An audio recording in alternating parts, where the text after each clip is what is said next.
Hey, everybody, this is Harvey Sluggo Wasserman back for the 155th Green Grassroots Emergency Election Protection Coalition Zoom call. We are going to do a deep dive today on nuclear power and especially the Diablo Canyon reactors in California.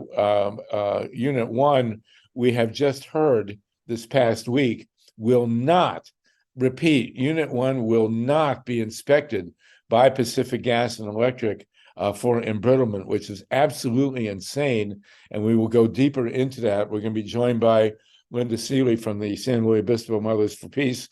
We're also going to go into a deeper dive as well on the new reactors. There's been major news this past week that the principal maker of the so-called small modular reactors, which are supposed to save the world for the nuclear industry, the company NuScale has essentially fabricated customers that they were using as a pretense to sell their product and raise money. And within a very short period of time, their stock dropped by 2/3. We have a great green energy experts with us, Robert Freeling and in California, Ron Leonard in New York, who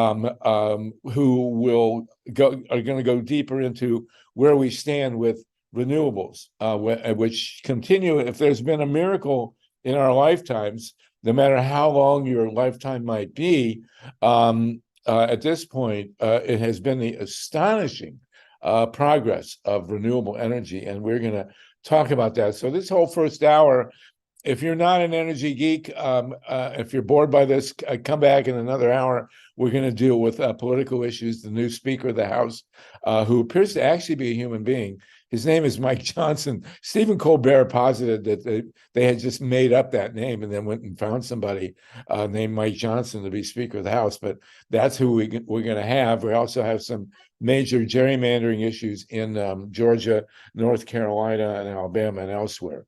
But the principal business today is going to be dealing with renewable energy, but more specifically and immediately, the refusal of the PG&E to test the Diablo Canyon reactor for embrittlement, which is basically saying that we I'm don't. listening to a voice. I'm moving now, sweetie. So No need to, just wanted to let you know. Mute. Hello. There we go. So I want to say we're joined by some pretty fantastic people. As always, Hetty Tripp in Minnesota, lifetime long activist. Tatanka Bricka in Central California, John Steiner in Colorado, Carl Grossman on Long Island, Myla in Santa Monica here. We are engineered, as usual, by Steve Caruso and Mike Hirsch, and we're joined by Wendy Lederman in Florida. Before we take the deep dive into the energy issues that are immediate and about which we can actually take tangible action, I am going to call on Wendy Lederman in Florida to give us a brief moment on the horrendous wars that are going on in the world right now. Wendy, can you do that, please? Sure, thank you. Not with much joy, but thank you. Yeah, I know we did a segment last week, and we decided that this week we would just give a moment. There's a lot of reporting going on, and it's kind of a door that once we open it, it's hard to shut back. But we do want to acknowledge what's happening right now. I was asked to keep it nonpartisan, and it's a little difficult because on one side of the conflict, we've had 8,000 people, about 500 people a day, half of them are children. And these are with American weapons paid for with your tax dollars. So I would just suggest that every day people call their Congress people, their representatives, the White House, and explain that we need peace. We don't need to travel further into World War III. We don't need the bloodshed that's happening and just the way that it's happening without having food, gas, water, fuel, communications all cut to civilians. And we're all heartbroken. We're all sick to our stomachs. It's devastating and just actually unbelievable and unfathomable to grasp, but yet many of us can't get it out of our minds. And so we do want to acknowledge that. And just so everyone Thank you. Yeah. Thank you. Ceasefire Thank you. now. We're praying for peace, peace in the Middle East, peace in Ukraine, peace everywhere, and peace with our planet. Thank you so much for that, Wendy. We are going to move now into a place that really needs peace, which is the nuclear power world. As we've ascertained, the nuclear reactors on this planet are all part of the nuclear weapons industry. That's why they are so thoroughly supported beyond the marketplace. I want to welcome Kathy Wolf from Maine. We're going to talk a bit about Maine. Kat Kramer is with us, the great filmmaker, actor, and convener of film festivals. Sandy Bolzinius from Columbus, and we're also joined by Maya Van Rossen of the Green Amendment Alliance. But we want to go now to Linda Seeley. Linda is with the Mothers for Peace. She is at the cutting edge of the attempt to make California post-nuclear. Anna Georgi is just joining us from Western Mass. California is the 5th largest economy in the world. It has 2 remaining nuclear reactors, and Germany, the 4th largest economy in the world, has none. So we hope that we're hoping that California will follow in those footsteps. The reason we're convening so focused today is because Diablo Canyon Unit 1 is shut and it is embrittled. And for those of you who haven't been with us, embrittlement defines the state of the reactor pressure vessel, which essentially turns to the composition of glass in many ways after decades of intense heat, radiation, and pressure. And in an accident or an emergency situation, the braking system of a nuclear reactor is essentially to pour in water, very, very sophisticated, and to cool down a runaway reaction. The problem with embrittlement is, among other things, that if you have an embrittled reactor pressure vessel, and that pressure vessel is flooded with cold water while it's hot, it will shatter. And if it shatters, like glass, you will have massive explosions involving steam, hydrogen, and even nuclear fission. And so it behooves a country with 94 atomic reactors that have an average age of 40 to check and see if the pressure vessels are embrittled. Because essentially, if you have a pressure vessel that's embrittled, when you hit the brakes on this reactor, it will explode. And many of you who are driving cars, if you hit the brakes and exploded, I don't think that would be wise, especially if you were throwing a radioactive cloud into the winds directly in the Los Angeles County and Santa Barbara in between, not to mention the Central Valley, the Bay Area. And I will say that the 2 reactors at Diablo Canyon are perfectly sited. If you wanted to site 2 reactors that would spread a radioactive cloud across the entire continental United States, Diablo Canyon is where you would do it. So Linda Seeley has been on the case for 50 years, and even though she's started when she was 15, and or thereabouts. And the bottom line here is that her group, Mothers for Peace, which is one of the great groups, mothersforpeace.org, has filed numerous lawsuits, illegal interventions, and utility commission interventions. And what we'd like from you, Linda, if you could possibly give us an overview of all the administrative, legal, et cetera, actions that the Mothers for Peace is taking to keep Diablo Canyon Unit 1 from reopening before it's tested, before they test the brakes. They did test the brakes in 2003 to 5 and found them deficient. That was 20 years ago. They were required by law to test again 10 years ago. They didn't do it. And now this past week, PG&E has announced they're not going to do it this year either. So, Linda, can you give us the rundown on what the Mothers for Peace is doing and how we can help? Thanks, Harvey. Thanks for inviting me on today. And yeah, I'm Wendy. Thank you for starting it off that way too, because all of our lives, I think, are so impacted by what's happening in the Middle East. And by the way, Ukraine has fallen off the map. What we don't even know what's happening there, but that's a whole other thing. Yes, and I will mention, since we are in the nuclear world, that Ukraine has 6 atomic reactors, Zaporizhia, which are under Russian control and in a war zone. And Right. So we won't belabor that. But go ahead, Linda. Now, please tell us what the mothers are doing and how we can support it. Okay.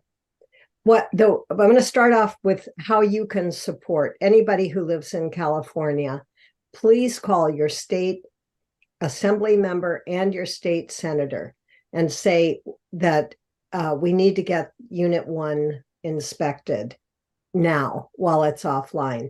They have already gotten permission. PG&E has already gotten permission not to inspect Unit 1 while it's in this shutdown for refueling right now. They wrote to the NRC, asked if they could wait till 2025 to do this, and the NRC said, sure, you can wait till 2025. Plus, it takes 18 months to get the results back from the test. So we're talking about 2027 till we have any actual results. The thing I want everybody to be aware of today is something that is irking me so badly. In the Mothers for Peace brief, and Harvey, I sent you an email with a bunch of links for our different filings, etc. I didn't know how to put it onto here. If you can send it to S. Caruso, or I'll look it up. Steve is the one who puts them in the chat. Okay, if you could just forward that to Steve, that would please. Okay. Thank you. So this Unit 1 reactor vessel back in 2003, they pulled a coupon. We've already talked about this several times on this call. They pulled a sample out of this reactor vessel. They found that by 2021 to 2023, this reactor vessel was going to reach its limit for embrittlement. Okay. So then they were supposed to test it again 10 years later. They made an agreement with the NRC that they couldn't pull it out back in 2012. They couldn't do it. They couldn't get a sample out of there. And so they said, well, the NRC said, that's okay. You can take data from other nuclear plants and substitute that data for the data at Diablo Canyon, which they did. And lo and behold, when I have a new graph that a colleague is working on, it's not ready for distribution yet. But when I saw it this morning, my head exploded. It's a graph that shows how in 2003, they took the sample out. That showed it's going to be brittle by 2021 to 23. In 2012, they took another sample out, and then suddenly, no, they did not take another. They started using the data from a different reactor. Suddenly, that curve on the embrittlement went way down. Oh, it's not really embrittled. And then they did another sample they did a mathematical computation that showed them that the embrittlement went down even more. So according to the latest data, that plant could run for like 1 million years and never get embrittled, because the embrittlement keeps on getting less and less the longer it goes. And let's make clear on this. The idea that you can test for embrittlement on a reactor by looking at a similar reactor is like if you're driving in California and you have to get your brakes inspected, and you're driving a Volkswagen bus and you say, well, I can't inspect this one, but that bus over there has good brakes, so mine are okay. That's the equivalent of what they're doing. Exactly. With a nuclear power plant. And with a nuclear power plant that sits on 13 earthquake faults. What could possibly go wrong? Okay. So you have filed, Linda, in federal court and Yes. in front of the NRC and in front of the PUC. Can you tell us specifically about each action? Our federal court case, which is going to be heard the first week of January, is about the fact that the NRC granted the PG&E, the ability to file for a license renewal only 10 months before the old license runs out. The usual time to file is 5 years in advance of the expiration of a license. They have allowed 1 or 2 plants to file 3 years before the license ran out. This one is 10 months before the license runs out. So we've got that in the Ninth Circuit Court of Appeals.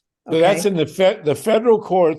Mothers for Peace has filed an actual lawsuit demanding that the NRC follow its own rules. Yeah. On relicensing. What a concept. Right. That's the only thing we're asking for them to follow their own rules. Okay. I do want to mention and jump in real quick. Ray McClendon is with us from Georgia. Ray, great to see you. We're going to talk in the second hour about the gerrymandering and legal cases in Georgia.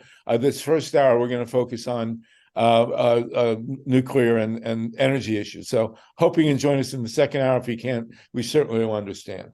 So this graphic from Steve here is Diablo Canyon was in fact scheduled to shut down in 24 and 25.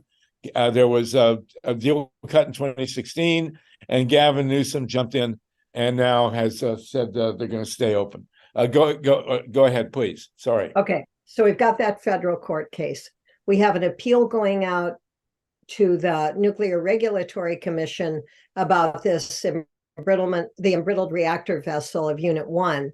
That they denied our petition on that. We petitioned that they test the sample from Unit 1 while it's down for refueling, but they denied that petition to us. So we're appealing that petition right now.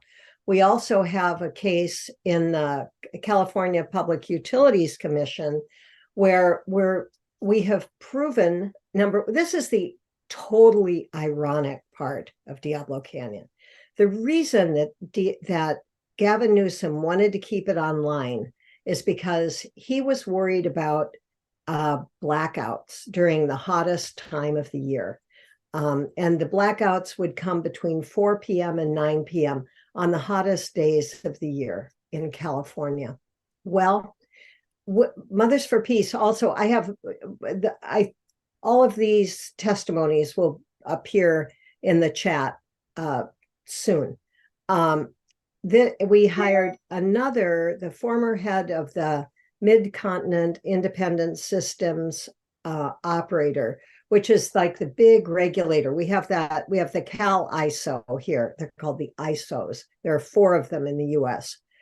As our expert, we hired the former head for 15 years of the Mid-Continent ISO, who looked at all of the numbers about available renewable resources for California, including battery storage. And he has found that we do not need Diablo Canyon. We don't need the power from it, even to stop brownouts. In fact, Diablo Canyon hurts the grid because of its unremitting 2,200 megawatt, it's called baseload power, they can't ramp up and down, unlike renewables that can come on and go offline very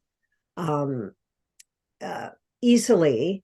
But Diablo Canyon, you can't ramp it up and ramp it down or it'll blow up. So they have to keep it on all the time. Plus, in order to keep Diablo Canyon online, the state is required to keep 2,200 megawatts of power in reserve 24/7, not use it, but keep it in reserve in case Diablo Canyon does go online.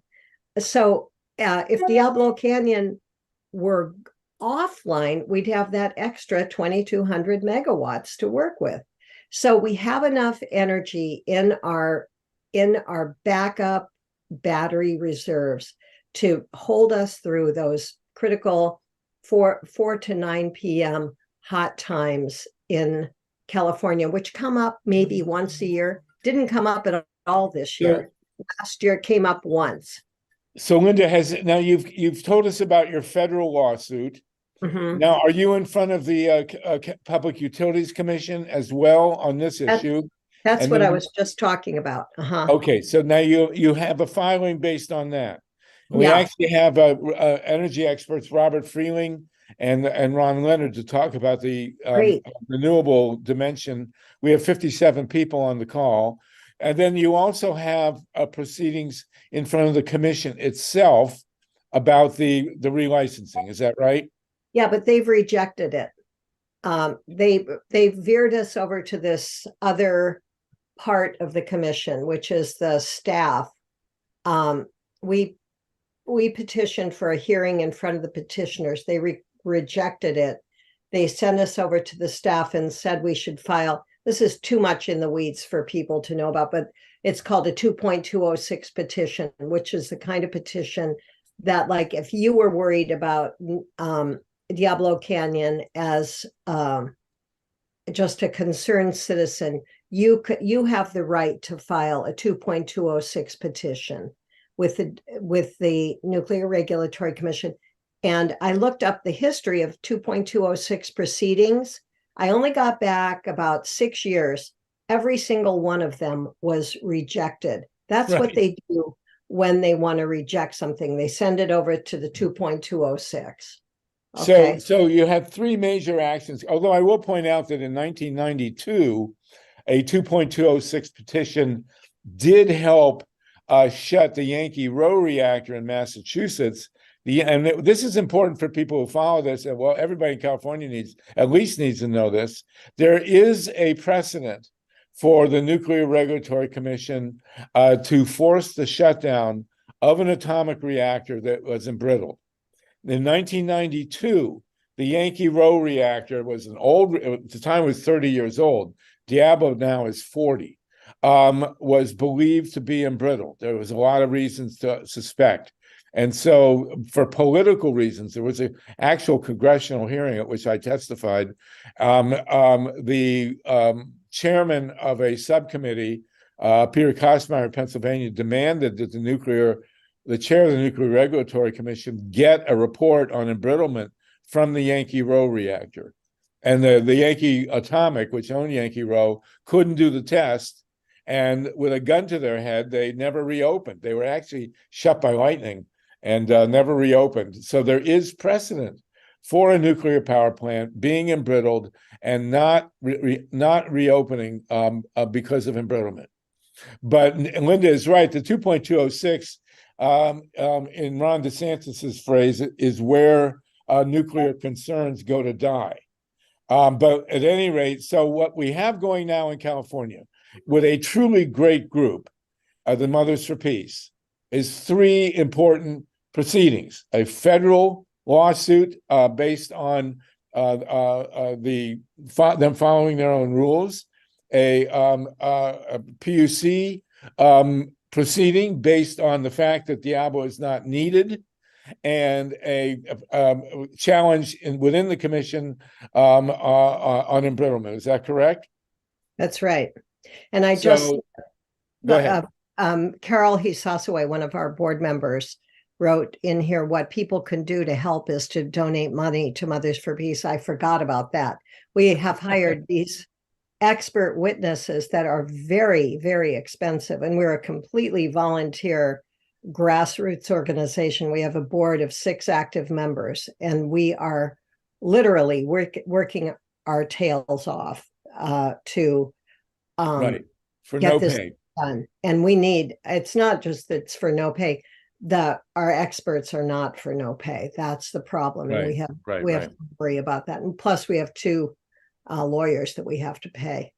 So and there's a donate button on our website. So, but if you're in California, you need to call your state reps, your state senators, and your congresspeople, and you know they're going to say, well, we don't have the power, but they do have the power.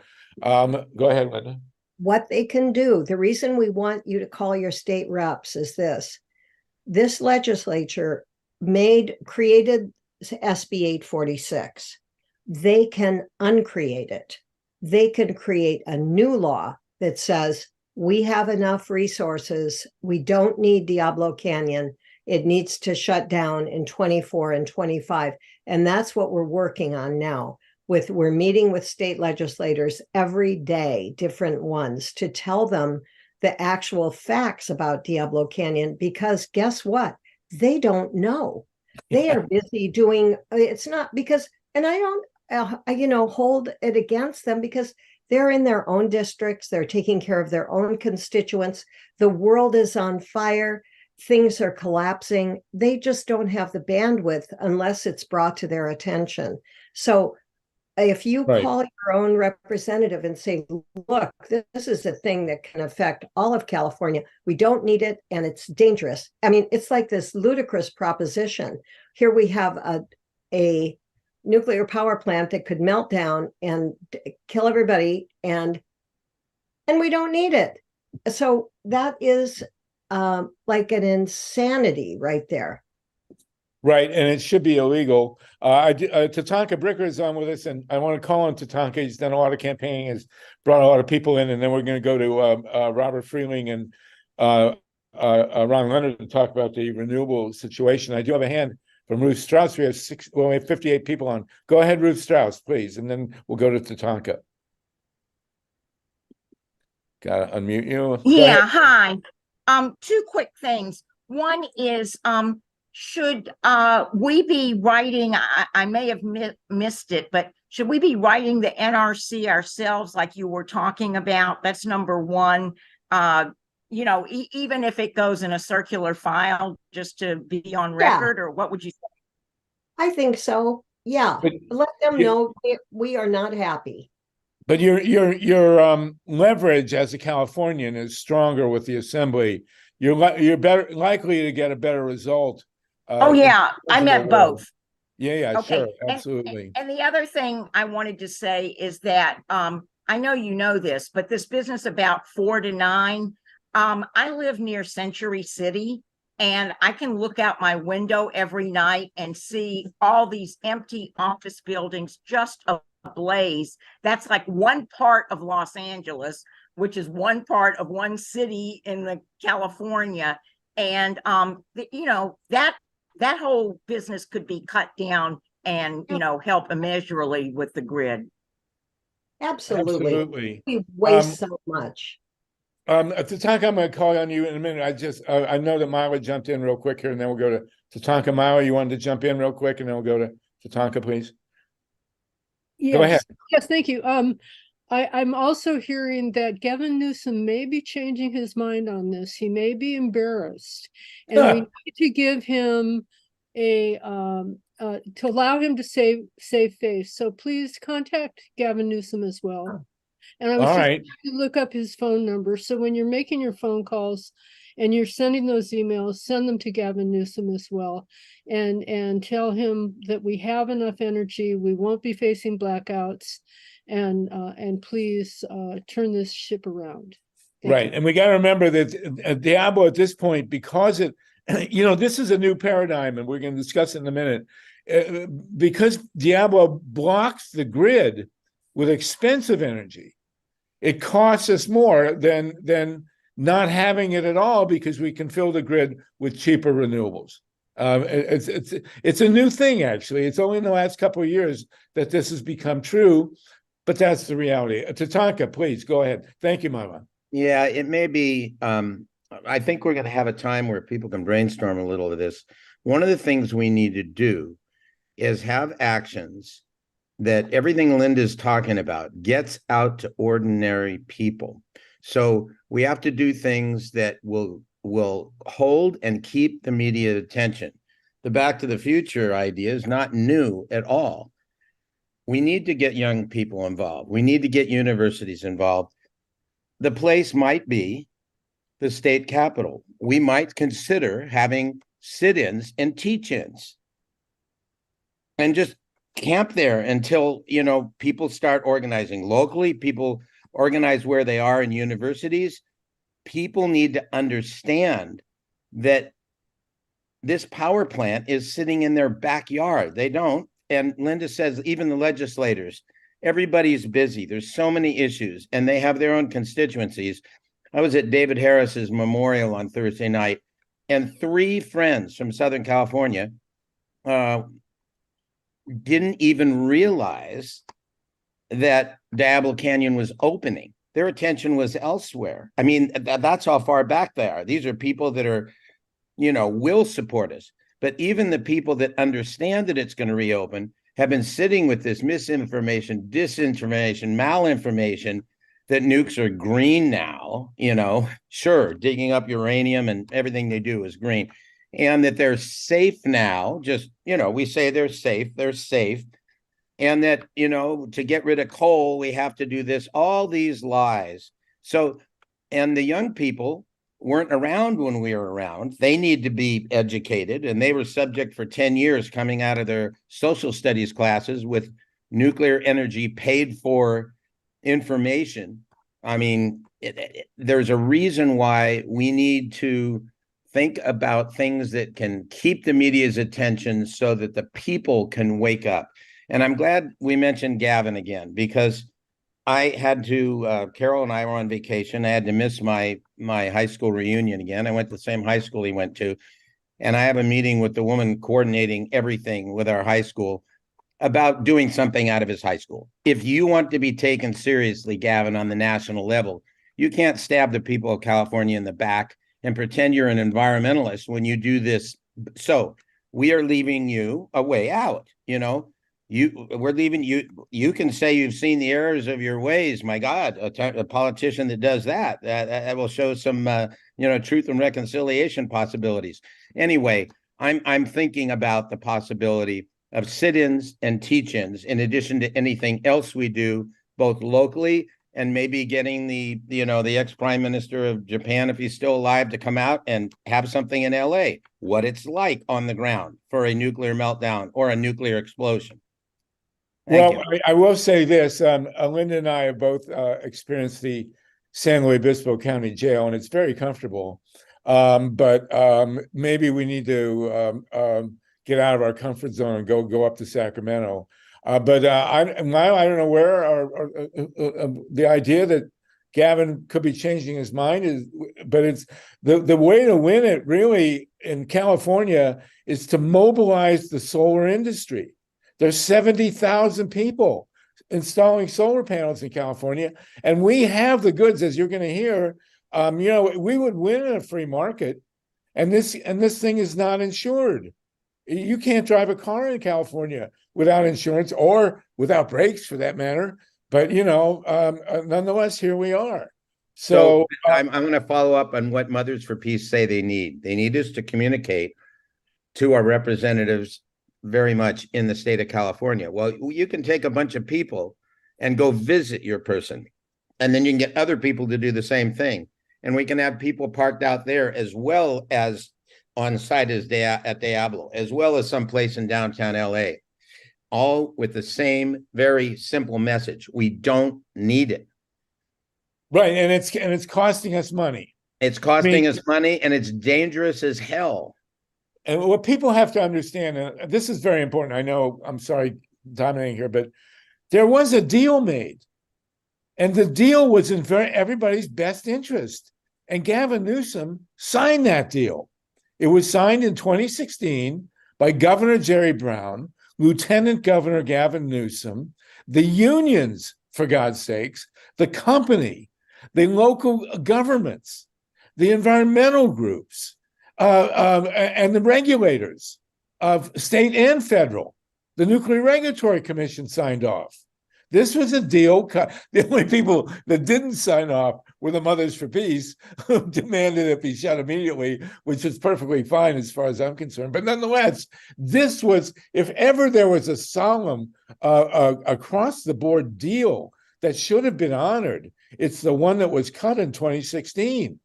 And this guy just waltzes in and pulls the plug on a deal he signed, and then right before the legislature was going to go off to vacation, telling them a big lie. Now, I happen to believe that they weren't in good faith all along watching this. And the way I think about it, because they can't say it out loud, nuclear plants are looking at red ink now. If they have to decommission, they're just looking at losses. So what do? They do this kind of sabotage with big money coming down through the Biden administration, et cetera.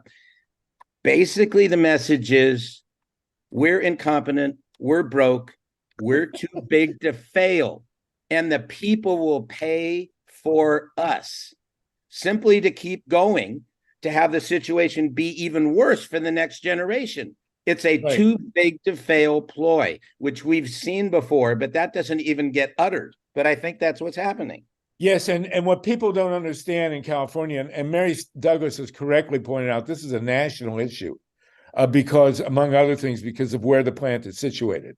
God forbid there's a major accident at Diablo Canyon, that radiation goes straight across the country.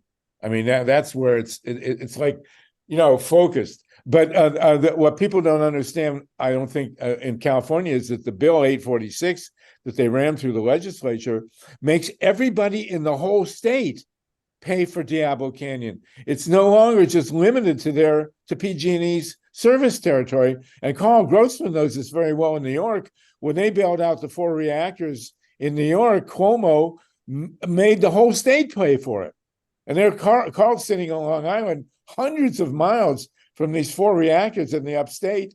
He never gets an electron from them, and he has to pay for it. I'm in the DWP down here in LA. I'm paying for Diablo Canyon, which I get nothing from. We have to pivot from some assumptions that we had, which is when solar, which is much safer and is decentralized, it's more supportive of community. When that gets competitive and gets cheaper than the alternative, we'll get it. Well, guess what? That was happening.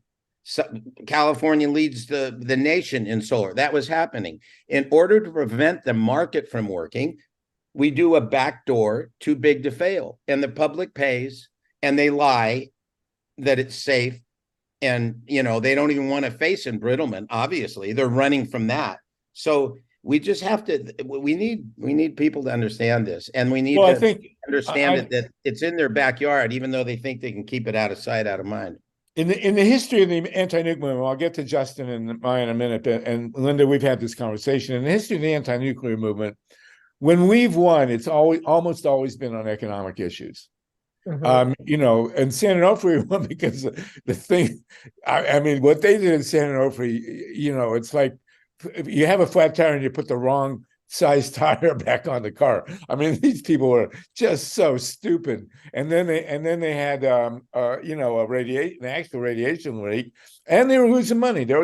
Because they were looking at a huge expenditure at San Onofre to put in new steam generators. They were supposed to put in new cooling towers at Diablo Canyon. They don't want to do that. But here we are. But I think it's the economic issues that could win it for us. And we could conceivably, we could win at the PUC. It's not likely, but we could, right? I mean, Linda, is that still a technical possibility? Yes, it is actually technically we could win at the PUC.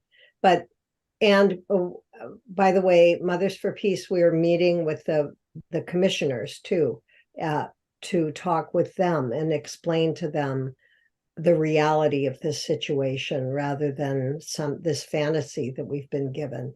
Yes. Historically, we found politically that people care less about the possibility of being wiped out by a radiation cloud than they do about their electric bill.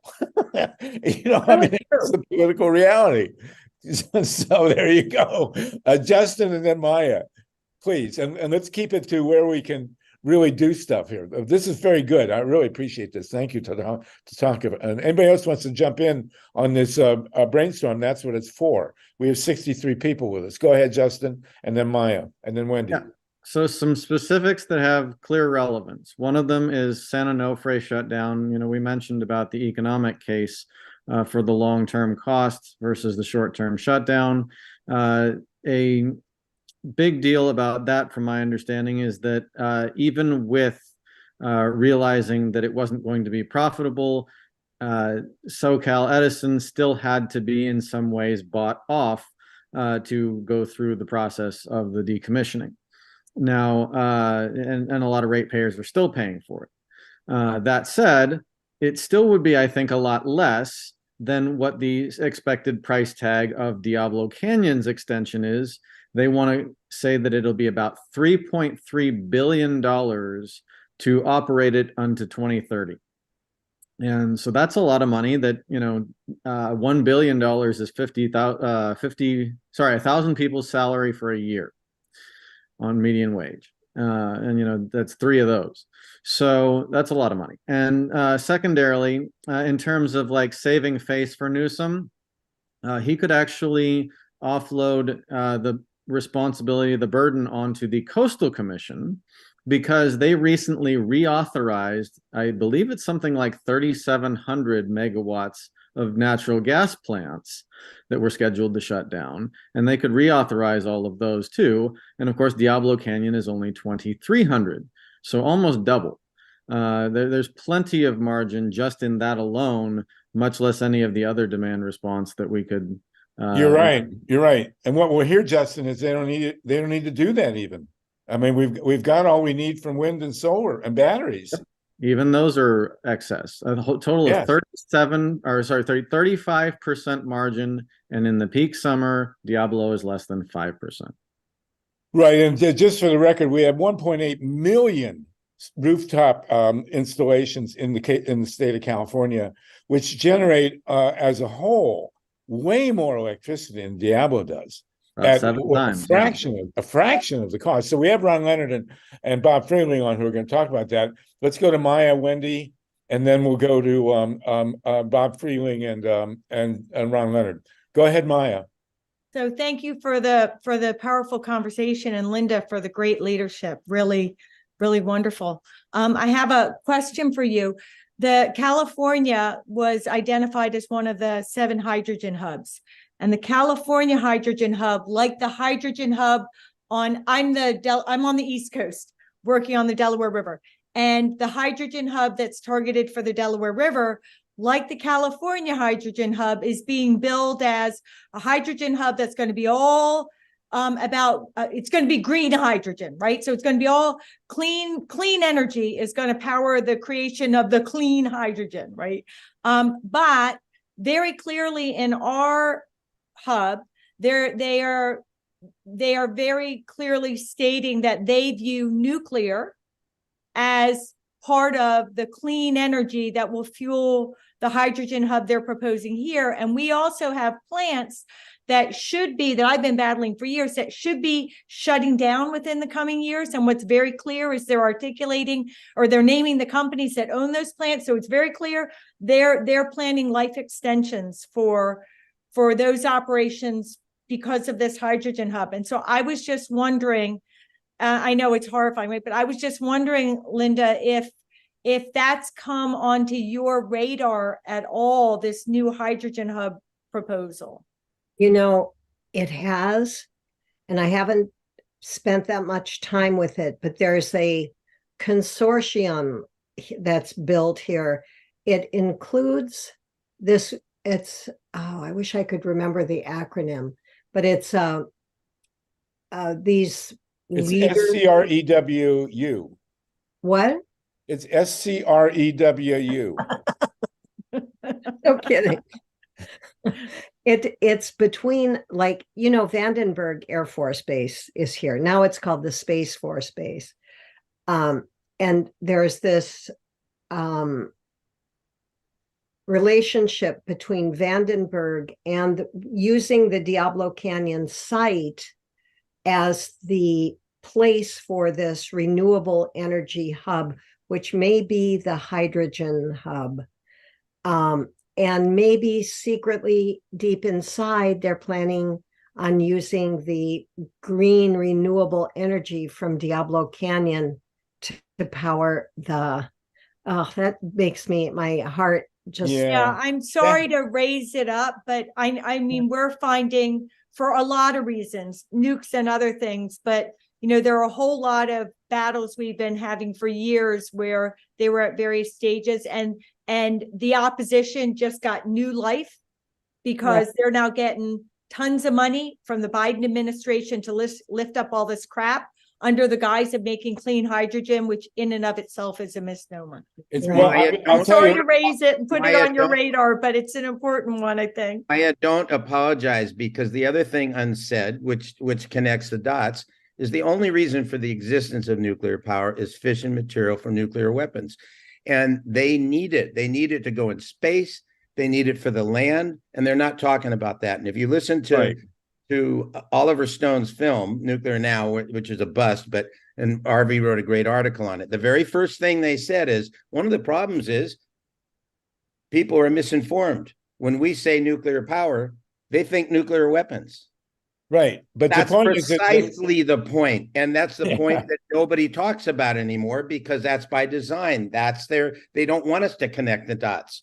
It's all about not just that it's for nuclear weapons, but that plant 15 miles from my home and even closer to Linda's home is a nuclear weapon waiting to happen. right, and all there's never been such a thing as the peaceful atom. It's always come out of the Atomic Energy Commission.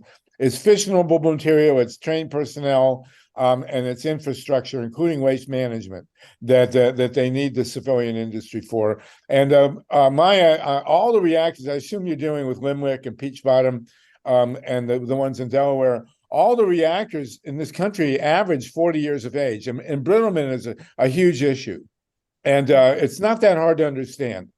And not all of these reactors are embrittled, all of them, because of the heat, pressure, and radiation over the decades. So you need to look at the filings that the mothers are doing on the embrittlement issue, because they definitely apply to your old reactors in your neighborhood there.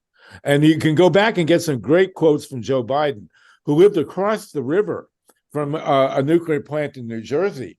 And He lives across the river from the Salem Nuclear Generating Station, and he has not done shit ever when he was Right. in office, and he could have.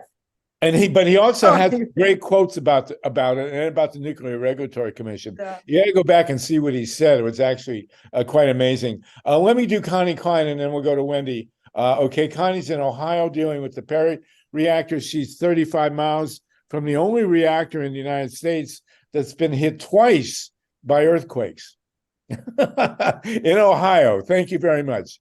Connie, go ahead, please, and then Wendy. And then Actually, we're going to go to into the renewables. I live closer than 35 miles. I just, Linda, I put my email and phone number in the chat again. Will you put yours? I did. Oh, good. Okay. I want to get some clarification, because we're in a similar renewal battle for Perry. The lawsuit that you filed regarding the fact that they got an exemption for the 5-year rule to apply for renewal, was that also denied? Yes, and but I forgot to say this, that will probably end up in the Ninth Circuit Court too. Okay. Yeah. We filed our reply brief to that last week. And So- Diane Curran is doing Correct. that. Yes. And then the one about embrittlement that was denied, that's the one where they told you to file a 2.206 petition? Yes. Okay. Is there no way to go to federal court on embrittlement at this point? All right, we don't know. I don't know. Maybe. I'd have to ask Diane. Okay. And Diane Kern, by the way, was the lawyer on the Yankee Road case in the 1990s, where we won. So that's a good track record. Of everything, embrittlement, you would think, it is the most serious, and you would think that someone would take it the most seriously. But and as far as hydrogen, go ahead. What I think about embrittlement is this.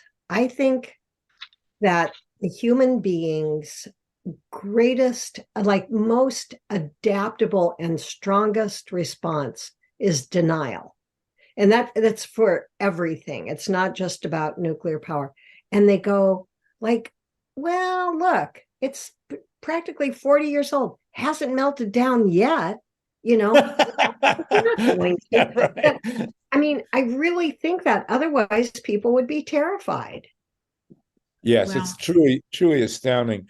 And go ahead, Connie. Well, it's such an uphill battle because, when I first got involved in this, and I also go back 50 years to Davis Bessie, we had some support from the Democratic Party. There's zero now. They're the worst. And as far as hydrogen goes in Ohio, they were going to use, they were proposing a hydrogen hub at Davis Bessie. That apparently is gone now. They're not interested in that anymore. Vina Colley's on the phone. I think they're still proposing one for Portsmouth, and they're proposing one not too far from Perry, actually, in Ashtabula County, which is a county over to the east. I have not followed hydrogen that much. I mean, it's in California, you can split water using solar power and Right. hydrogen that way. I will say in 2005, 6, 7, something like that, I was asked by a foundation in San Francisco to write a book about the hydrogen economy. And I took the money, had a great dinner with my buddies, and I sat down for a month to start to write about the emerging hydrogen economy. I had to go back to the guys and say, look, man, it's BS. Hydrogen is ridiculous. It doesn't make any sense whatsoever. I won't go into the detail. And that's why I wrote Solartopia, because I took the money, but I had to write a book. So I wrote Solartopia instead. But, the hydrogen economy, it's nonsense. It's a scam. It's a total scam. We can talk about it in detail another time, because I do want to get into renewables, and we are going to blow by our top of the hour. By the way, it's already 8 minutes till, and we need to do a deep dive on renewables in conjunction with Diablo, because I think that's the key to how we're going to win, not only here but also around the rest of the country. Wendy, go ahead. Anybody else want to raise their hand? I'm going to go to Robert Freeling next, and we're going to jump into the renewable situation. Go ahead, Wendy. Thank you. I had a couple of quick points about Florida. I do want to say I'm glad that Maya and Linda got to meet, and I'll shoot you guys an introduction email after the show I met to last week. She's a brilliant environmental lawyer that started the green amendments movement. So I feel like you guys could have a lot of synergy. So in Turkey Point, which is like 20-30 miles from me in Miami, it's right in Hurricane Alley, sitting on Biscayne Bay. A couple years ago, they found out it's leaking tritium into Biscayne Bay and into the aquifer that serves millions of people, and they barely talk about it since. It's supposed to shut down in 2032, and there's been cases and appeals, and so they're FPL is still trying to get them to stay open until 2050. And I just read, like just now, I'll put some links in the chat, that apparently, I guess like the plants still have like 60 years after they shut down to find something to do with the waste, which is just, I mean, like, I don't even have words for that. The water keepers, they were fighting at the Miami water keepers, but they're also saying that they're not really against nuclear. I just found a couple articles that I'll drop. The former NRC head under Obama has been really fighting for Turkey Point. Yeah, and then there's another guy who was the former mayor of South Miami, which is where Turkey Point is, and he's also a marine biologist, Philip Stoddard. He's been doing a lot of good work apparently, and when I went to go check out his website from several different links, it's all a bad gateway, so he might be an effective person if they're trying to silence him. So I'll put a couple of links in the chat, because I feel like I think it was like Minnesota, I believe, had a leaky reactor. Like this, because again, yeah. So I mean, it's something that it's like if that bursts, I'll probably feel radiation. There was radiation in California from Fukushima. Like it's all connected, and so maybe there needs to be a synergy of all the different groups getting together, just as like one united force of like, we don't need this anymore, and we all have problems, and it's like tritium in the drinking water. Come on, like, I mean, it's just unbelievable. So I just wanted to put that up. Thank you. Well, I will point out very briefly, in 1991, after Hurricane Andrew went directly over Turkey Point, there was a challenge to FEMA to not reopen. We came down with a group of, it's one of the few nuclear plants I've been in, because they had a press conference in there, and we demanded they not reopen until they show how they could evacuate South Florida in the middle of a hurricane. And you know, and we're carrying on this campaign, and all of a sudden they open the thing. And you know, it's insane. So you should be aware of that issue, of course, in South Florida. Can we move on to Carol Hasasway? It's good to see you. I don't know if Ray McClendon is still on. I can't see my screen for some reason.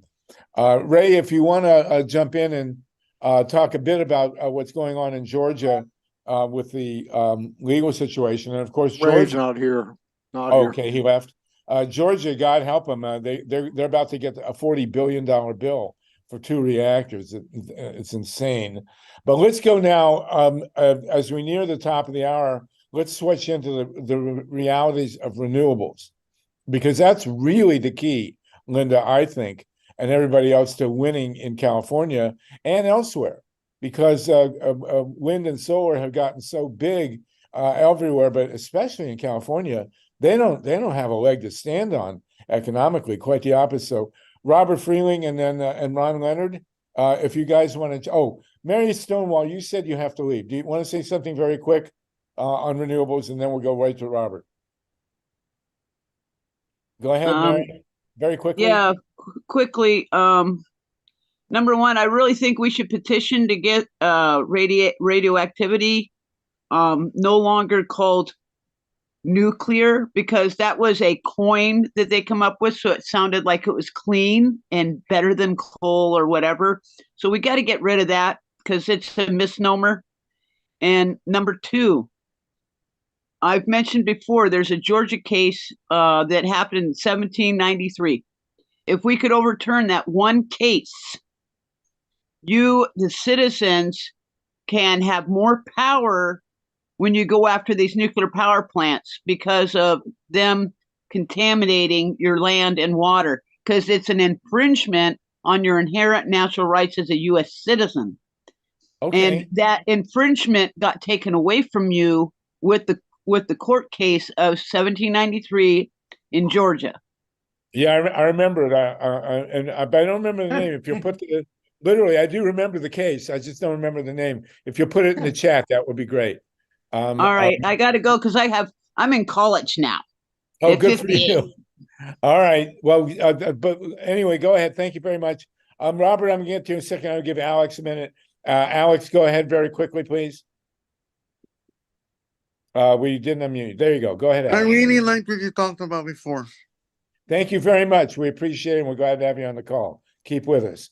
Okay, now Robert Freeling and Ron Leonard are 2 of the truly great experts on renewable energy. They don't get any better than these 2 guys. And Robert has done, is somewhere in California, has done tremendous research specifically on Diablo, and can explain to us, and Ron will follow up on what our economic case is and why we should be able to win on this issue. So go ahead, Robert Freeling, please. Absolutely. Thank you for having this discussion ongoing. So I've been involved with Women's Energy Matters as a party at the Public Utilities Commission in the Diablo Canyon proceeding.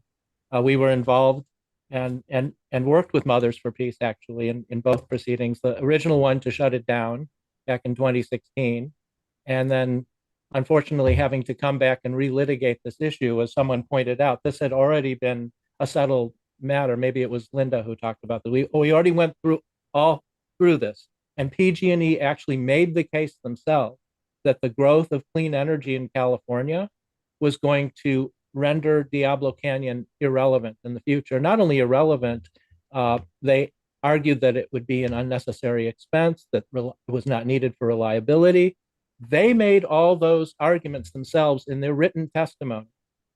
And I was there in the room when the witness from PG&E raised their hand and swore that all this testimony they were submitting to the commission was complete, true, and correct.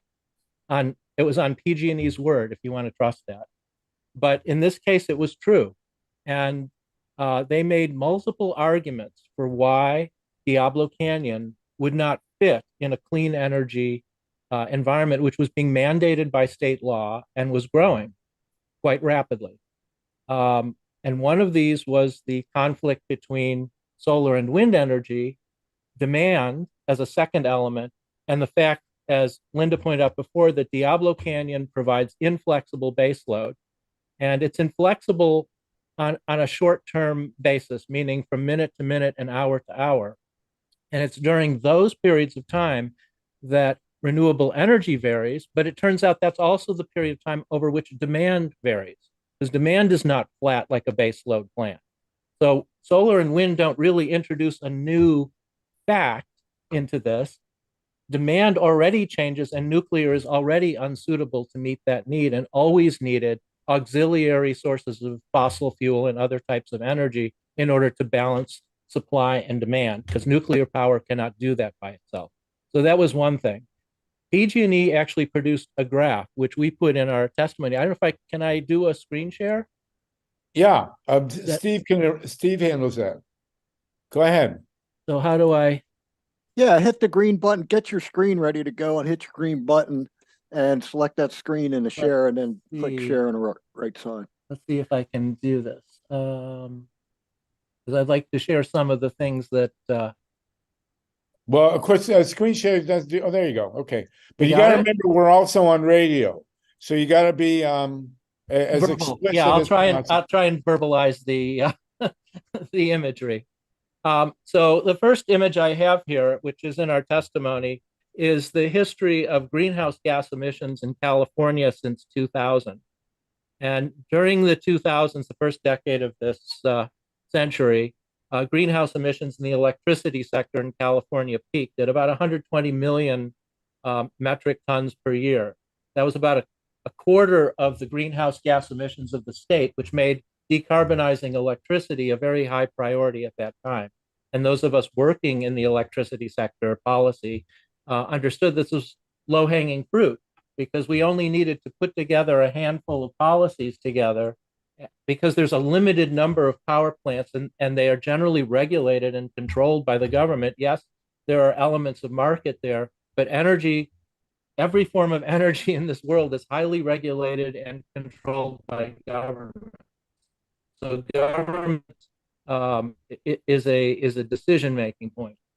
During that first decade, the state set up a series of policies, including its first climate plan, which was to reduce greenhouse gas emissions to 1990 levels by 2020. Well, it turned out that the electricity sector did far better than that and cut greenhouse gas emissions in half in a decade period. During that decade, and what this graph shows is the declining emissions from 120 million metric tons in 2008 to 59 million tons by 2020, a reduction again by half. In 2012, San Onofre nuclear plant retired, and because of all the problems they were having down there, which you mentioned before. And greenhouse emissions briefly went up for about 1 year, and by the next year, they had already declined almost to the level they had been the year before. And that's because, first of all, the things that were happening in 2012 were not just the retirement of the nuclear plant. We also had a drought, which caused increase in use of natural gas temporarily. There was also a spike in demand.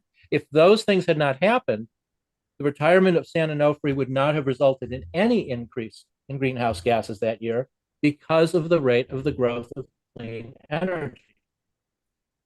So what this graph shows is we can meet our climate targets spectacularly, even retiring a nuclear plant virtually the same size as Diablo Canyon, because of the rate we've been growing clean energy. Now, clean energy is not just renewable energy, it's also energy efficiency and conservation, which California has also been doing quite well. And that's actually almost as significant as the renewable energy. It's not just a secondary thing.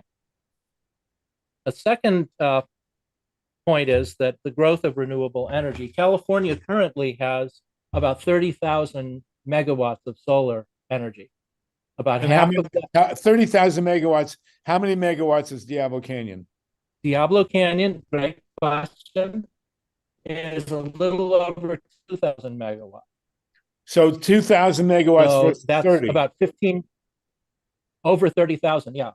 And about half of that is on rooftops, and about half of that is large scale in solar farms, which is of course something that's rather unique to solar energy, is that you can put it on rooftops. The interesting thing is that in the past year, that was true not only in California, but actually all over the world, that solar energy is about equally split. China came to realize, was the leading installers of solar energy in the world by far, way beyond what we're installing. Installed half of its solar on rooftops this past year because they found they couldn't build transmission and site large scale solar plants fast enough in order to connect it all and integrate it with the grid. And there's one other development in solar that people may not be aware of, which is agrivoltaics, which is where they're learning very quickly how to raise crops underneath solar panels. And generally they like them to be tall, but there seems to be there was a big piece in the LA Times about this, Sammy Roth did, about how you can graze cattle, but also raise quite substantial range of shade crops under solar panels. So this idea that when you put solar panels on farmland, that it becomes a desert underneath is actually quite untrue. And they've seen that especially in California at Rancho Seco, the nuclear plant, which was surrounded by solar panels, and where they're doing quite well with agrivoltaics. So I wanted to inject that. Go ahead, Robert, please. Yeah, well, I think you raise, in a sense, a sort of broader, more important point, which is that solar energy is the ultimately flexible type of energy for siting it virtually anywhere. I have solar cells on my pocket calculator. There's no reason that solar has to be put hundreds or thousands of miles away from where you live. The sun shines everywhere on Earth. And that benefit, that it is modular, that a single cell can generate electricity that fits on your fingernail or on the palm of your hand. It could be at that scale, or it can be enormous. But we're not fully taking advantage of that. This is a problem with the Newsom administration policy, is that they've been attacking rooftop solar at the same time that they've been promoting the nuclear power. So you asked me before, what is the conflict? Part of it is political. Another part of it is financial, which has been brought up. In this proceeding, PG&E was asked to estimate the costs of continuing to run Diablo Canyon past 2024-25, and they put down a filing that they had given to the Nuclear Regulatory Commission, which turned out to be an incomplete accounting, even by PG&E's admission, of the total cost. They estimated it to be about $750 million a year, which Justin was saying would add up to about $3 billion of pension. Turn, ratepayer advocate group, countered with that there were $800 million a year in costs that were not being accounted for in PG&E's filings to the CPUC or the NRC. PG&E objected to this and said, no, it's not 800 million that we left out. It was only 400 million. Okay. So they were haggling over how many hundreds of millions of dollars PG&E left out of their own accounting. The 400 million tops the magic number annual. If you add the 750 and the 400, means that the annual expense does top the big D, meaning it's over $1 billion a year. By PG&E's admission, and if Turn is right, it would be 1.6 billion. Now, all of that pales, of course, next to what an event like Fukushima would cost. The lowest cost for long-term for Fukushima that I saw was 170 billion, and the highest cost was over $500 billion. So there's a bottomless pit of risk for how much Diablo Canyon could cost. If that happened in California and the wind was blowing to LA, it would be it's incalculable. It's essentially it would be incalculable. So the financial. Let me ask you quickly, Robert. Let me interject here. The deal that Newsom has cut to keep Diablo going involves $1.4 billion in state money and $1.1 billion in federal money. In other words, $2.5 billion. How much solar capacity could be installed in California, and how quickly for $2.5 billion? Well, first of all, you don't need to subsidize solar energy. In other words, it's being built by customers already. As you saw, we already have 15,000 megawatts of rooftop solar without really hardly any state subsidies at all. So in a certain sense, it's free from the public purse. You don't need to spend public money on that. But to answer your question, gigawatt, you could build gigawatts with that. And what is that? How does that compare to Diablo's capacity? Well, as I say, you don't need to subsidize solar energy because it's actually new utility scale, large scale solar plants. The contracts have been coming in the last few years at 2 to 4 cents a kilowatt hour. That's a fraction of the 7 to 8 cents that PG&E per kilowatt hour that PG&E has on the record, and that is not even still an exhaustive accounting of all the costs. So the fact is, you can build solar energy today at large scale and save an enormous amount of money compared to continuing Diablo Canyon. And as was pointed out, a part of this nasty SB 846 was to make all customers in California of the large investor-owned utilities, which is 80% of the customers in California, financially liable to pay all the ongoing expenses going forward for Diablo Canyon after 2025. So what that means is that's like a tax on top of the renewable energy that we'll be building. You're paying for all the renewable energy, and then you'll pay a special tax on your bill for Diablo Canyon, even if you're not using 1 kilowatt hour from Diablo Canyon. That's actually been going on for years. The community choice programs are not customers of PG&E. Most of them do not take Diablo Canyon power. And any customer of a PG&E, whether they take nuclear power or not, has to pay part of their electric bill in PG&E's territory today for Diablo, their quote unquote fair share of Diablo Canyon, meaning they're using none of it, yet they have to pay for as if they were consuming a pro rata share. Now that deal is going to get expanded to the whole state after 2025. And this was, as Carl Grossman, who's sitting on Long Island paying for the upstate New York reactors, knows and wrote about. They pulled that off in New York a couple of years ago when they subsidized $7.6 billion to keep 4 reactors going upstate, and then are forcing everybody in the state to pay for them. And that's right? Yeah, because it's not competitive. And the reason the charge is made here is because of the above market stranded costs of Diablo Canyon.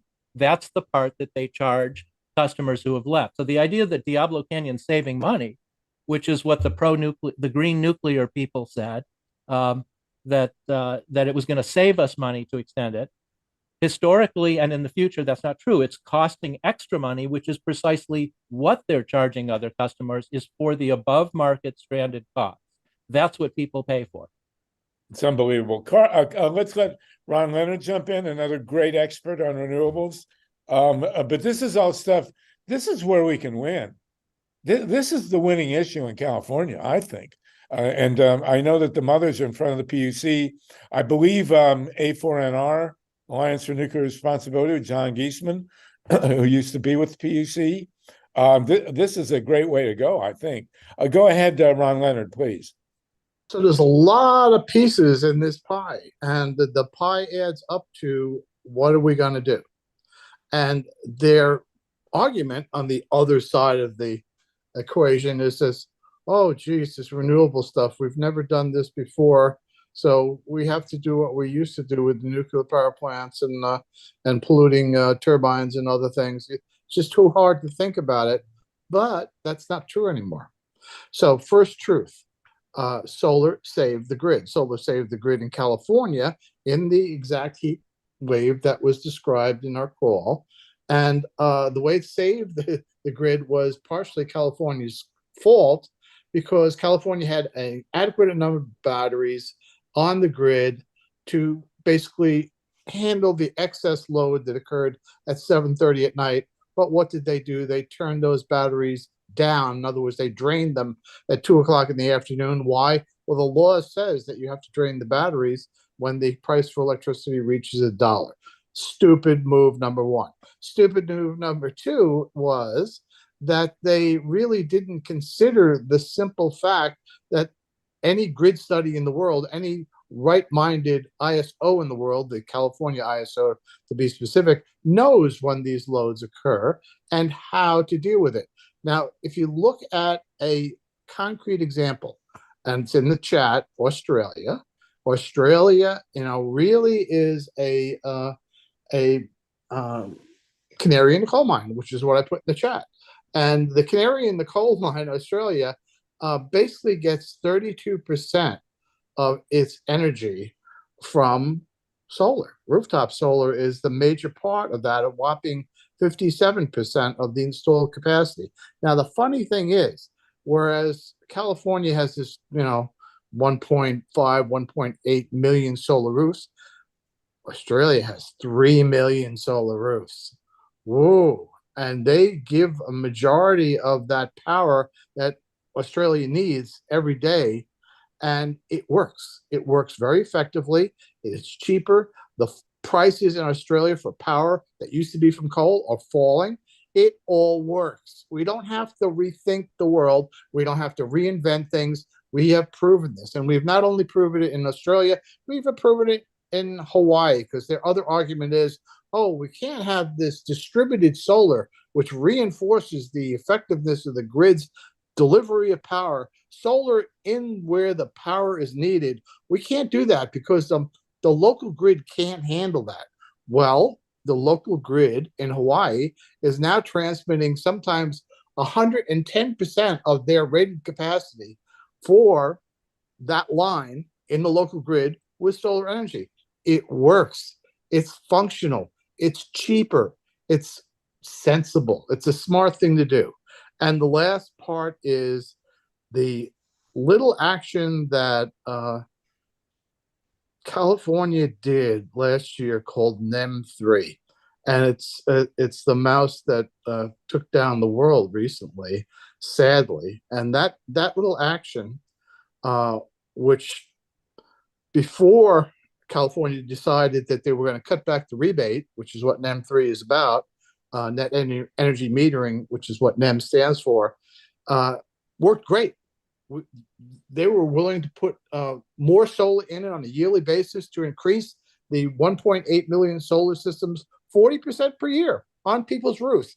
And the state wasn't paying for it. People were paying for it. Well, they cut that back to the extent that this year, that 40% growth is no longer a growth at all. And in fact, the California NEM3 cutback has really actually put a damper on the solar market for this year for residential roofs. And this is the unfortunate and divisive way that government has ruled presently and in the past. And now Arizona recently, within the last month, has followed California's example of trying to kill solar rooftops, which saved the California grid. And it's just dumb. We know better than this. Somebody's making money on it. I mean, there is certainly a major industry that doesn't want solar to spread. And that's why whenever I see all these articles about how we have to improve the grid, we don't have to improve the grid. We have to put solar panels on rooftops. And they complain about the grid. They complained that the grid killed people in California, so they made them bury the lines in California. But that was going to cost way too much money to bury those lines. It was going to cost over $5 million a mile. Well, it only cost $4 million a mile. And I'm looking at the grid cost upgrades across the nation.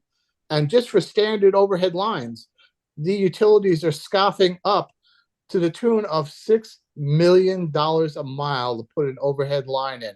Somebody's making a profit. And when a utility does that infrastructure charge, they are guaranteed a 10% profit.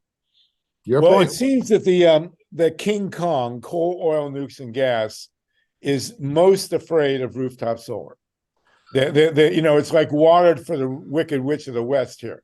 That is the bottom line of democratizing the grid. But how many thousand square miles of rooftop do we have in the United States that could be covered with solar panels? Well, actually, it's de minimis. And functionally, if we had rooftops, say the study that was done 30 years ago by my friend Richard Perez, he analyzed the rooftops in Queens and also in Staten Island and the Bronx, and figured out those rooftops could replace the entire electrical system of Con Ed, one of the largest utilities in the United States.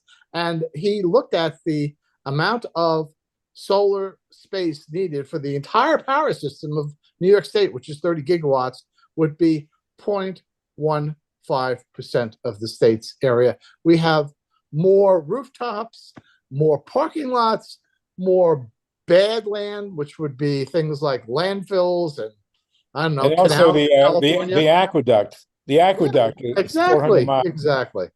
So there you go. We have no problem. We have no problem. We can do this.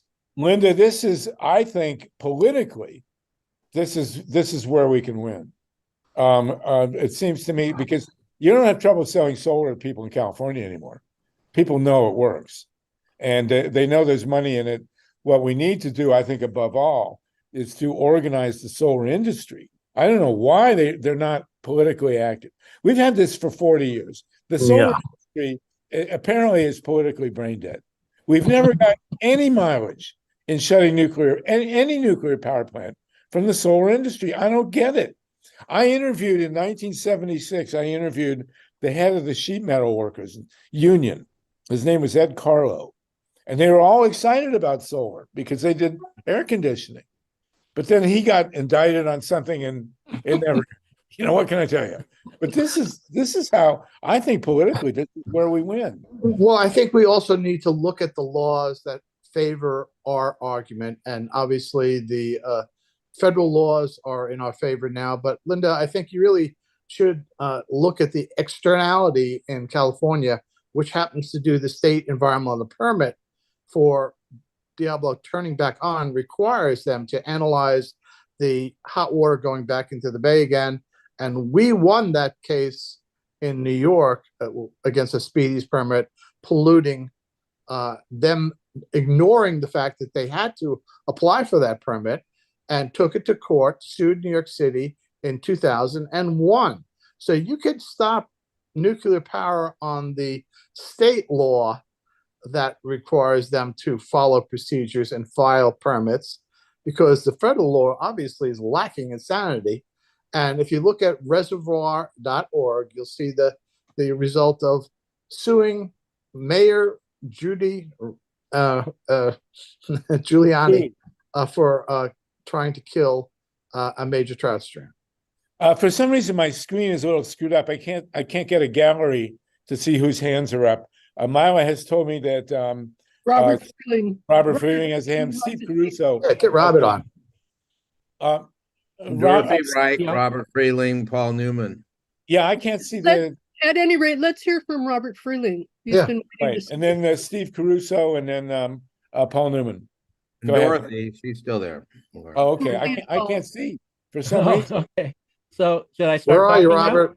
Now? Okay. Go ahead, Robert. Yes. There we go. There we go. I got it now. You got it now. Okay, good. Go ahead, Robert, and then Dorothy, and then Paul. Okay. And then go ahead, Robert, please. Yeah. So I wanted to reply to a couple of things that Ron said. The California grid operator, which is called CAISO, every summer does modeling for how much different resources might be needed for the summer and whether there'll be any shortfall. And he mentioned how last September, when we had record peak demand of 52,000 megawatts on the CAISO grid, thousands of megawatts higher, about 2,000 megawatts higher than it ever been. Remind people that the power did not go out anywhere during that record heat. We had plenty of reserve margin. The North American Electric Reliability Council put out a report that said California's grid had grown to a 35% reserve margin above forecast peak demand. So we have plenty of electricity. A lot of that is the solar energy. And their modeling, they ran 2,000 scenarios through their grid modeling and found that the reserve margin would drop below 6% in the hours that you mentioned, that had been mentioned before, between 4 and 8 or 9 p.m. There were no shortages of reserve margin outside of those hours. And so what that showed is that batteries and demand response are the perfect answers and not a base load plant that runs around the clock. I looked at one of the studies that the state had done, the CPUC, on demand response. And they found that you could reserve 2,000 megawatts of demand response on call, round the clock, all year long, for about a tenth of the cost of the over $1 billion a year that Diablo Canyon costs us. And we were successful in getting a provision in SB 846 last year to require the state to adopt a demand response target, which the Energy Commission did at the end of May, set a mandate of 7,000 megawatts of demand response by 2030. They said we already have 3,000, so that would add another 4,000. So that's 2 Diablo Canyons worth of reliable capacity. And we have built almost certainly at this point over 6,000 megawatts of batteries, almost none of which existed in 2000. They only had about 200 megawatts available when the outages happened in August 2020. And there was no excuse for that. They had a law in place already a decade ago for mandating battery storage for 2020. And a study was done by a major consulting firm that showed California should have 3,000 to 4,000 megawatts of batteries together with its 33% renewable energy standard in 2020. And the CPUC and the CAISO and everybody else stumbled and delayed it. Now, since then, they did rapidly catch up in the subsequent years, and now we have far more than that on the grid, and thousands of more megawatts are being added every year. So there shouldn't be any reason to be having concerns about power outages going forward.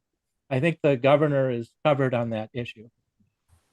Now, there are other causes of outages, like power lines going bad. That's actually 70% or more of power quality issues are due to the wires, which are a mess in California and need to be fixed. And adding more power supplies is not going to fix that. So we do need to address the wire because we've neglected it. Well, you know, to me, this is hopefully where I think my screen just went wacky again. Well, let's go Steve Caruso, then Dorothy. Go ahead, Steve, and then Dorothy. Yeah, the whole thing with privatization of everything. You look at Ma Bell, one example, kind of disappeared when cell phones showed up. Now we have all these cables buried underground.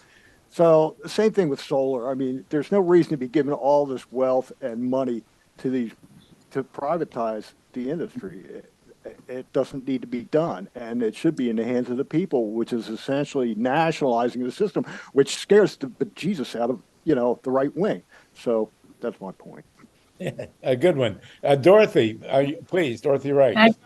It's amusing that I just got an email from the woman who sends emails about Saddle Peak around, and they're going to underground our power poles up on Saddle Peak. God knows what that's going to cost, but well, it's actually much cheaper. Yeah, because it's well, it's a big fire hazard up on Saddle Peak, so they're doing it there. But also, we're all going to get our views improved and everything. So good. And we're the first in Southern California to get it. Southern California Edison doing that. But it's also going to stop us to get solar because now we're going to have our power poles buried, so we don't care. It's literally 30% cheaper than they thought it was going to cost. What's that, Ron? What? It's literally 30% cheaper than they claimed it was going to cost. For what? To underground undergrounding the line. Yeah. So that's what's very exciting. No more public service power, whatever's. And the other thing is that those wires will last 100 years underground, and the ones above ground. So you're replacing maybe 2 or 3 above ground wires for every one you underground.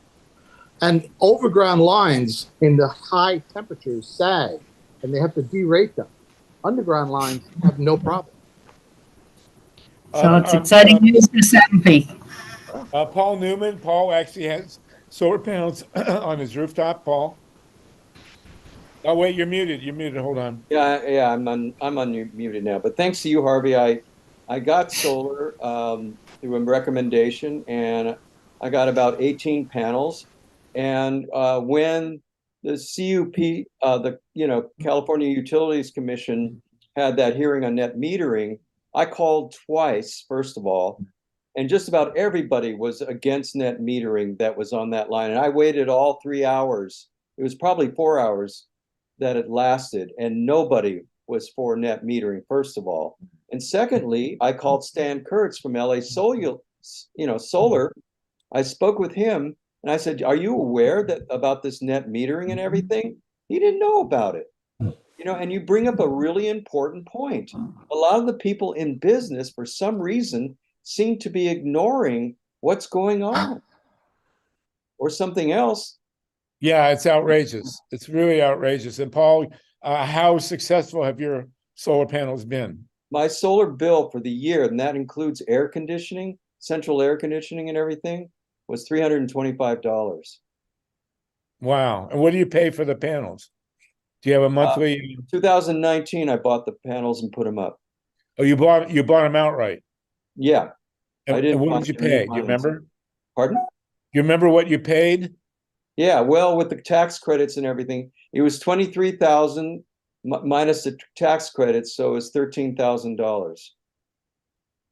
Wow. So your payback, are you getting payback from the utility? No, just credit. Oh, okay. Credit is payback, right? Yes. Yeah, technically, but that's if you use more than you generate on your rooftop. And I'm in a program with Santa Monica where I give the electricity to Santa Monica. So it's sort of away from SCE. That's the other cool thing. You know, I don't have to, it doesn't go to SCE. That's Southern California Edison, who owned San Onofre. Okay, I can't see again. Steve, I don't know what's happening with my my gallery. I can't see if anybody else has a hand up. Does anybody else have a hand? Justin has his hand up again. Justin, go ahead, please. And to talk, if you brought people on, there we go. I don't know how that happened, but I've got my gallery now. Justin, and then Mark and Alice. Go ahead. Everybody, please check your updates before coming into the Zoom. Thanks. Okay, go ahead. So there's another net metering decision that's going before the California Public Utilities Commission on November 7th. That is involving multi-family housing, farms, schools, etc.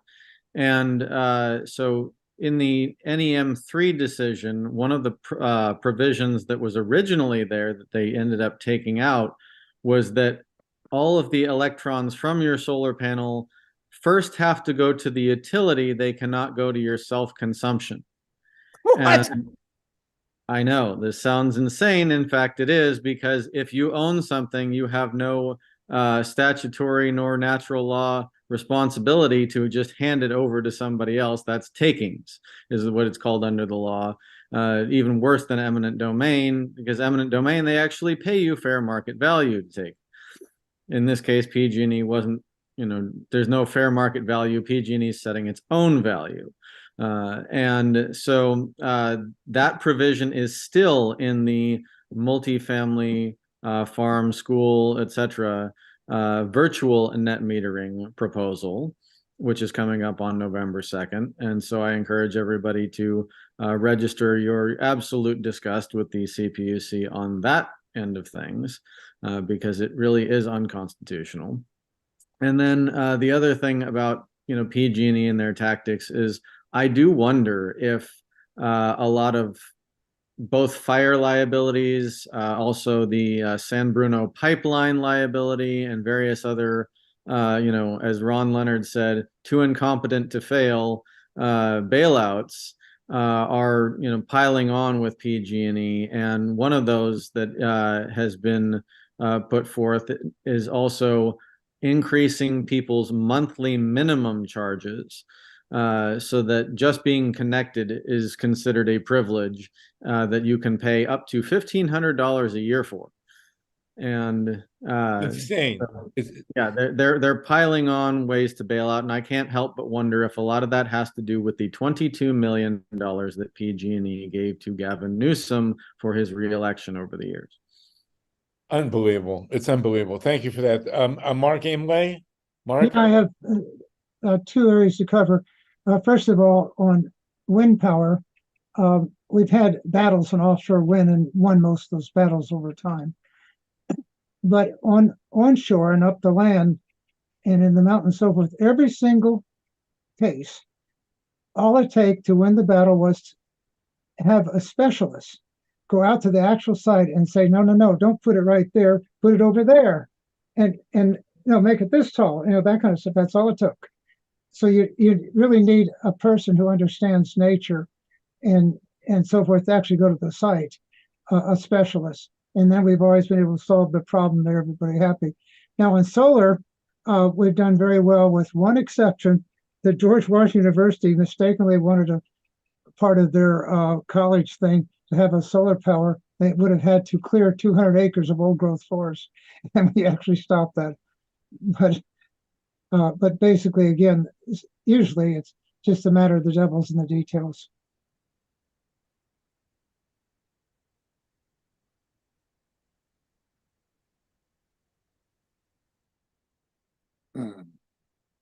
You can't hear. Sorry about that. Well, that's interesting information, Mark. Where are you? Where are you? Mark? Did you get muted? Mark's muted. Mark's muted. Let's unmute. And do you work? There you go. Mark, Yeah. where are you and do you work with an organization? Well, I work in, I live, and I'm talking about the large DC metro area, including West Virginia, Maryland, DC, and into Pennsylvania and so forth. And I'm with a whole bunch of environmental organizations, including the Sierra Club.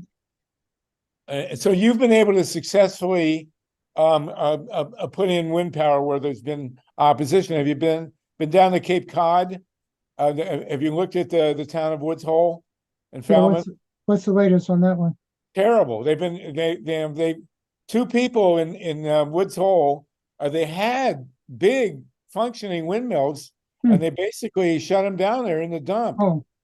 I mean, it's really been bad. It's amazing how much damage the anti-green people can do. Yeah. But on the other hand, I got to say, again, my screen share has gone weird. My gallery, but does anyone else have a hand that I can't see at this point in time? Okay, it seems to me, based on this conversation, Linda Seeley, that our really most powerful route might be on the economic issues. I mean, it's such an obvious slam dunk here that and the other thing that we really need, and we need to discuss very quickly, we're at 3:37 here, is the media coverage. We've had no media. We have had some people, some of the media questioning Diablo's extension, but not to the extent that we need. So can you comment, first of all, on the Mother's campaign on economic issues and then on questions of getting media? The Mothers have never been, in the Mothers Charter, we are the group that monitors safety issues at Diablo Canyon. So we've never paid attention to the economic issues there. There are other groups that do. The group that Robert works with, Women's Energy Matters, the Alliance for Nuclear Responsibility, they do, that is exactly what they do. And TURN, which is the consumer consumer group, yeah. They work with those economic issues. We're not educated enough about that and it's, I can't add economics to my plate. Okay, well, I'll do that. I'll write a piece with Robert and Ron, and we'll cover the California issue. You have a Mark Jacobson at Stanford who does great work, and Amory is on the case, but it's a slam dunk in California. What we really need is the solar industry to get off their behind and jump in on this. Tatanka, or Paul, do you know anybody who can really mobilize the solar industry to fight for this, for God's sakes? I can call around. I have worked twice, once in the 70s and once in the early 200s in solar sales, all in Santa Clara County and South Bay of San Francisco. And the political consciousness of the people in the companies I was with was there, but they were small, they were like 5 6 full-time employees. And they weren't involved politically at that time. So I don't know. I don't know. All right, we'll think about it. I don't know what the situation is. I do know with the large scale, I do know IBEW would love to just, get involved and have this transition. In fact, we were working on that with Romero Institute, working on to present to the nuclear workers a total transition plan for secure careers in solar, right? Not just a stopgap, because they saw that nuclear was dead. I mean, it was only a matter of time that they were going to lose those jobs. And then right about that time is when Newsom got involved and cut his deal and kind of upset the whole cart. Okay. So Tatanka, I'll work with you to get the National Solar Energy Industries Association, Abigail Hopper, involved, because this has just become last week a national issue again, and California is in their sights. So let's do it. Let's do this. Great. Let's pick it up. Great. All right, you guys Get have each together in the other's next couple connections. That'd be days. great. Okay. Now, one other thing that's going on with energy, and we'll segue quickly here to Maine, is the Pine Tree Alliance. They have a referendum. Wendy, do you want to talk about that, please? Thank you. I was raised my hand for something else because I think Maya might have hopped off. She's one of the founders through her green amendments. I can speak a little bit to what's going on in Florida because I'm just not as informed. All right. So for those of you, we'll do this again next week. There is a referendum on the ballot in Maine to take over the utilities, and that would be a great thing. We don't know how tons of money. I've seen articles. Tons of money is being poured in against them. Myla, did you want to comment on that? I do, because it's interesting. The first Tuesday in November, Mainers will be voting on there'll be several ballot issues. And one of them is I believe it's ballot number 3 that they want people to vote yes on, which would allow Mainers to have control over their electricity system. But the industry has poured a lot of money into tricking voters. They put ballot measure number 1 on the ballot, and that would that basically says if there's an expenditure over a certain amount of money, then in order to that Mainers would have to decide, and they would have to go back to the ballot. And it's a way of it's a kind of a sneaky way of defeating the Pine Tree Power Initiative. So people really need to be educated exactly about what's on the ballot and not fall for something that looks good on the surface, but was really designed to defeat Pine Tree Power. And I should probably look it up and make sure that I'm right about which one is ballot measure 3 and which is ballot measure number 1. Okay, it's yes on 3. So it's yes on 3, but it's very important to vote no on question number 1, because question number 1 would actually work as a way of defeating 3, even if 3 passes. So these guys are so sneaky. Mm-hmm. And can I ask a question? Please. Maya, do you know the money? Who are the people behind trying to confuse us here? Oh, I do. And it's really interesting because it's their private equity. There's money from, I believe, the United Arab Emirates that's profiting off of Maine's high electricity costs. There's, I believe, anyway, there's a lot of foreign money involved. It isn't local Mainers who are profiting off of the exorbitant electricity prices. And I think that Mainers pay through the teeth, as it were. They pay really high rates. And the people who are making all of that money the foreign interests that are making all that money, the private equity companies that are making all that money, are willing to invest big bucks to keep their gravy train going. Right. And it's not only a gravy train, it's a horrible train. It's a train you don't want to get on because there's a rating agency that rates all the utilities across the United States. The last on the list is the two utilities in Maine, both owned by foreign corporations, one Iberdrola that we were just talking about, and they have the worst service and the highest prices. And the thing that you don't want, giving a critical infrastructure to a foreign entity that could affect your life. Yeah. Right. Kathy Wolf is on. Go ahead. About a decade and a half ago, the place I lived in, the Santa Cruz Mountains, our neighbor in Felton, California, succumbed to a European interest in our water.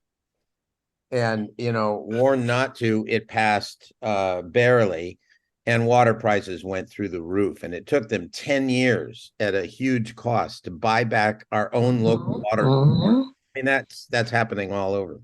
That was a German company. Yep. Go ahead. Wendy, go ahead. Continue if you want. Thank you, sir. I didn't realize I was unmuted if you heard me typing. I was going to say that an Israeli company just took over Fort Lauderdale's water this year under a really unconscionable contract. The way that it was presented was extremely deceitful to the people, in a really specific way. And we had something similar with what happened with FPNL. I will say with Maine, which whatever the pine tree one is, if Maya's working on it, then it's based on a green amendment, which would amend the Constitution so that it would put the people's right above the legislature in a way that protects based on kind of rights of nature, rights of access. I guess utility, electricity being a fundamental right would be the way that I would explain that or expect it to be explained. And in Florida, a couple years ago, I worked on a different petition campaign, and we were trying to get a regulatory framework provided to the people so we would have a way to distribute excess energy like you're talking about with net metering. But beyond that, though, so we could be able to have co-ops. I would be able to supply my neighbor. Landlords could let their tenants be able to share with each other. And FPL came in with a competing ballot initiative, exactly what it sounds like is going on in Maine, and it was worded so weirdly and wrongly that people thought that they would be voting for one way when it was actually for another. And we had a grassroots campaign, and people like me that were going around with the good petition, and the one that I was working on paid about half as much as the deceitful petition. So you had these petitioners coming in from all across the country getting paid a ton of money, and they were really aggressive, following me around if I was places, filming me. It got really, really dirty. I had to call security a couple of times on places that I didn't have permission to be. And I had to call security because the other petitioners got so aggressive. But we ended up defeating the deceitful measure through grassroots communication. But our measure was also defeated because the courts were basically bought off, and it just got to be a bunch of mumbo jumbo with it. Really quickly, I did put up my hand. There's just for the solar discussion, there's also a group, it's like veterans for it. It just slipped my mind, but I'll put it in the chat. It's like Advanced Energy by Veterans, and it's veterans that started this company where they train other veterans to learn how to do solar. And because they don't want their children have to grow up and fight wars for energy. So they're former vets that are trying to do renewables. And I will just say about what's going on right now in Gainesville. There's thank you, Stephen. That's exactly it, the Advanced Energy Project. So in Gainesville, DeSantis, they just passed a bill that preempted Gainesville's ability to have to oversee its own public utility, which historically it's always done. So this is a Republican bill that just passed. And so DeSantis just appointed a new board to regulate it. And it's all Republican appointees, mostly people that don't even live in Gainesville. And people are really worried that they're going to basically privatize it and sell it to FP&L, just like what they tried to do in Jacksonville, where they have a public utility and a bunch of people were arrested for fraud. And like, I'll report on it more some other time, but it got really crazy where there were fake candidates put up fake newspapers, all in order to privatize the utility in Jacksonville. And luckily that was defeated, and they're trying to do it again in Gainesville, which is where UF is. It's a very progressive area, and it's just very disturbing. FPL has way too much power, no pun intended. They own the nuclear, they own the solar, they own the net metering. To me, net metering is a consolation. Like, it's not free market. Like, you shouldn't have to be forced to sell only to this power company. It's your power, you made it. So it's it's a deep issue, and I'll stop here, but that's what's going on. And definitely always read your petitions that you're signing, moral of the story, and read the bill and inform yourselves. Thanks, guys. Unbelievable. It's just sickening. Justin, go ahead. We're almost at the end here, so if anybody wants to jump in. This has been a very productive discussion, and we really need to focus, I think, on the if the people in New York really knew how bad the $7.6 billion deal with the Cuomo stuck them with, to keep those nuclear plants alive, they would have never gone after his sex life. I mean, who cares? He's just ripped them off, as Ron Leonard knows, for $7.5 billion for nothing. Justin, and then Richard Lewis. Justin, please, and then Richard Lewis. Yeah, specifically on Maine, the deal that is being proposed is to have the state do eminent domain purchase of the assets of the power companies and then run them as a public power agency, kind of like municipal utilities do. The interesting thing here is a lot of the disinformation is the idea that the state is going to have to carry the load, therefore charge extra taxes, which is a lie, obviously, because first off, the assets pay for themselves. Public, power, the private companies wouldn't be in it if there wasn't any profit, right? And so that's obviously a lie. But the other thing about public financing is that it is often better terms than private financing. And most power companies have not been paying off their assets. They have been refunding their assets by continuing to sell bonds on the open market, which they have to pay a really high interest rate for. So they are actually in a worse shape than a public utility would be.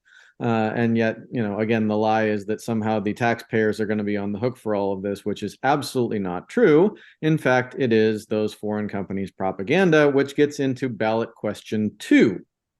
Specifically, they are trying to create a ban on those foreign companies and foreign governments and other foreign influence in elections, because the truth is that these companies do spend money trying to craft public policy in their favor. And so ballot question 2 would block that by saying any group that is 5% group or 1% individual ownership by foreign entities would be banned from participating in elections. And by the way, that covers 98% of all S&P companies. So S&P 500 companies. So that means pretty much all large corporations would be out of the discussion ring, and it would go back to citizens, which is where it should be, because you're living there. You should be the one making the decision. Absolutely. Thank you for that. Richard Lewis. Still have 46 people with us. Carl Grossman had put in the chat. Carl, will you just tell us what you put in the chat real quick? Then we'll go to Richard. Go ahead, Carl. I think. I can't unmute you. I think we've had this problem before. I'm on mute. There you go. Up. Yeah. Go for it. Oh, no. Carl. Try to unmute. Oh, there okay. you go. Hey, you're good. Yeah, this was a bailout for nuclear plants, totally uneconomic, in upstate New York for $7.6 billion, organized by Andrew Cuomo, the governor at the time, under the guise that they produce carbon-free energy. And I just put in the chat an article I wrote about this. So you got to watch out now that they're, the chief piece of baloney of the nuclear promoters is that we need nuclear to deal with climate change. A big excuse for these bailouts locally, nationally, is that they're carbon free. Yeah, it's garbage. And Nonsense. the fun fact is, on one of those nuclear power plants in upstate New York that we're substituting our tax dollars for, the first thing they decided to do was set up a mini hydrogen hub to produce hydrogen from nuclear power. I'm not kidding you. But this is going to be used internally in the plant. And the other little fun fact is the one nuclear power plant that was really turned on, the Shoreham nuclear power plant on Long Island, well, we still owe $450 million after decades of paying off the $5 billion debt that thing incurred on Long Island. We still owe $450 million on that stinking mess. It's unbelievable. Unbelievable. Richard Lewis? I just like to introduce myself as a old fart down here in Santa Cruz. Good to see my friends from the past. I want to be a bridge. I'm not in the expertise that you have. I'd like to build a bridge to where the 1,200 community colleges are national, and what we can do in California. I don't think you visited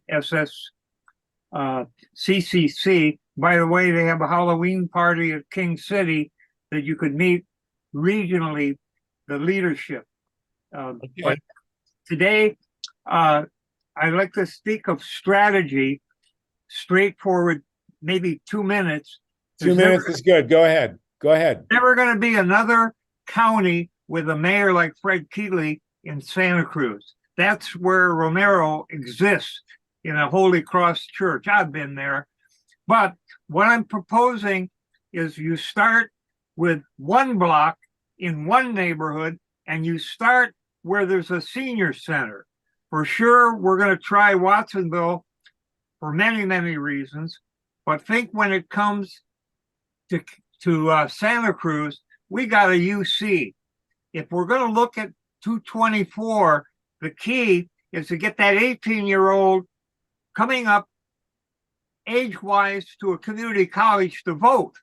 So I'm looking forward, staying with this focus on climate, and it's way beyond me, but I want to build a bridge from progressives nationally to what could be done with what is student governments as hubs, the community colleges. In Los Angeles, that is a district that has 14 community colleges.